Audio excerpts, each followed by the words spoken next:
Полный зал, земляки, друзья и просто почитатели талантом. Так чествуют только самых выдающихся артистов. Один из них – Айдар Хафизов. За его плечами огромный актерский опыт, множеством запоминающихся ролей. Айдар Хафизов заслуженно носит звание народного артиста Республики Татарстан. Свой 70-й день рождения известный артист отпраздновал настоящим театральным праздником. О том, кто пришел поздравить актера с юбилеем, Полина Исламова. В театральной копилке Айдара Хафизова годы упорного труда и десятки ролей, которые сделали его не просто известным артистом, любимцем татарской публики. В Камаловском театре, пожалуй, вся его жизнь. Здесь он начинал со своих первых ролей, и здесь он стал народным артистом Татарстана. Родную сцену уже не применяет и на столичные подмостки. Я всю жизнь работал в этом театре. Без этого театра это моя семья. Понимаете, это равносильно тому, что я здесь, больше половины жизни здесь. На этой сцене он сыграл немало ролей и здесь же отмечает свой юбилей. Поздравить пришли самые дорогие и близкие, конечно же, коллеги по работе.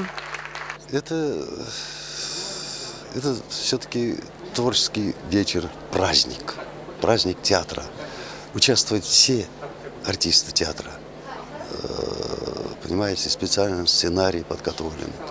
Постановка молодого режиссера Радика Бореева. Очень интересное все-таки будет мероприятие.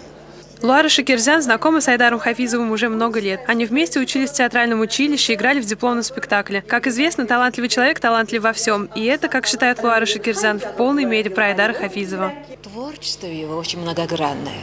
Он драматический актер, он чтец, он педагог, он режиссер. Мы тоже вместе очень много работали на сцене. Он как режиссер многих юбилейных вечеров, поэтических, музыкальных вечеров, а я как ведущая или как чтица. Ему покоряются любые роли. Образ искреннего юноши Саяра в спектакле «Приехала мама» полюбился зрителям больше всего. Еще одной удачной ролью артист считает образ Альтома в спектакле «Принцесса Турандот». Сегодня Айдара Хафизова поздравляет коллеги, как и свойственно настоящему актеру, со сцены театра с танцами, музыкой и юмором. Позвольте вас поприветствовать и передать огромный привет от диаспоры кремлевских татар. Айдар Хафизов и в 70 лет полон жизни, энергии, обаяния, свойственного всем актерам. Для него вся жизнь – это действительно театр. Театр, где он прожил долгую и счастливую собственную жизнь. Полина Исламова, Петр Шамбазов, столица.